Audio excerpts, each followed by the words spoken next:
നിങ്ങൾ ആരും ഉദ്ദേശിച്ച മറുപടി അല്ല ഞാൻ തരാൻ പോണേ. അത് ഇതൊന്ന് കേൾക്കും, എന്നിട്ട് ഞാൻ പറഞ്ഞു. ഹൈവേ റോഡുകൾ, മെട്രോ, മികച്ച ഗതാഗതം, മികച്ച വിദ്യാഭ്യാസം, ഇതൊക്കെ ആരാ നമുക്ക് തന്നത്? നമ്മുടെ കേന്ദ്ര സർക്കാരാണ്. സത്യം പറഞ്ഞ ഒരു എന്താ പറയാ, തുറന്നു പറയുകയാണെങ്കിൽ ഒരു ഉളുപ്പുമില്ലാതെ അതിന്റെ ക്രെഡിറ്റ് വെറുതെ അടിച്ചു മാറ്റിക്കൊണ്ട് പോവുകയാണ്. സത്യമാണ്.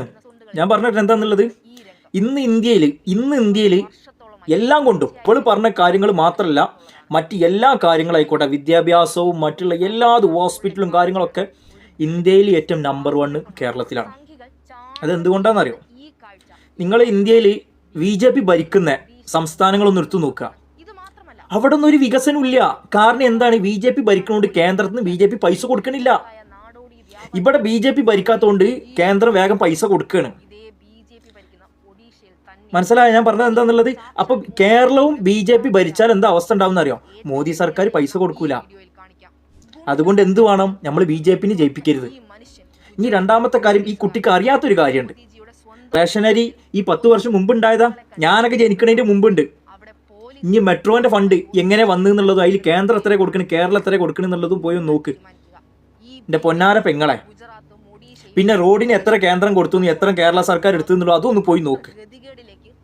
പിന്നെ കേരളത്തിന്റെ ഈ വളർച്ച ഇന്നും ഇന്നലെയും തുടങ്ങിയതല്ല.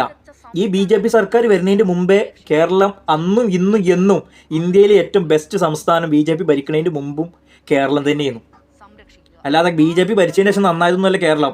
അത് കേരളത്തിലുള്ള ജനങ്ങൾക്കുള്ള വിദ്യാഭ്യാസം കൊണ്ടും അത് തലയിൽ അത്യാവശ്യം നന്നായിട്ട് തലച്ചോറന്നുള്ളതുകൊണ്ടാണ്. കാരണം ചാണകമല്ല അവർ തിന്നുന്നത്. തള്ളുമ്പോഴേ കുറച്ച് മയത്തിൽ തള്ളണം. പിന്നെ എനിക്ക് പറയാനുള്ളത്, മറ്റുള്ള രാഷ്ട്രീയ പാർട്ടിക്കാർ പറഞ്ഞ ഇതേ സംഗതി എടുത്തുകൊണ്ട് തന്നെ ഇതേമാതിരിയുള്ള നിങ്ങളുടെ അവിടെ പ്രചരണം നടത്തുന്ന സമയത്ത് ഇതൊക്കെ പൊളിച്ചെഴുതി കൊടുക്കണം. മറ്റെന്താ അറിയോ, ഈ ന്യൂസും കാര്യങ്ങളൊന്നും കാണാത്ത ആൾക്കാർ ഇത് വിശ്വസിച്ച് പോകും, പറഞ്ഞാൽ സത്യം എന്നുള്ളത്.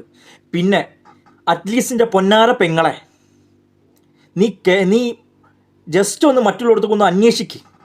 നിങ്ങളോടൊക്കെ പറയാനുള്ളത്, ജസ്റ്റ് യൂട്യൂബിലെങ്കിലും BJP ഭരിക്കുന്ന സംസ്ഥാനങ്ങളെക്കുറിച്ചിട്ടും അവിടെയുള്ള ജനങ്ങൾക്ക് സംഭവിക്കുന്ന കാര്യങ്ങളെക്കുറിച്ചിട്ടും ഒന്ന് നിങ്ങൾ യൂട്യൂബിലൊന്ന് നോക്കി. 100% അവിടെ അക്രമങ്ങളും പ്രശ്നങ്ങളും ബാത്റൂമില്ലാതെയും വീടില്ലാതെയും പ്രശ്നങ്ങളാണെന്നുണ്ടെങ്കിൽ അതിൻ്റെ 1% കേരളത്തിൽ നടക്കുന്നുള്ളൂ.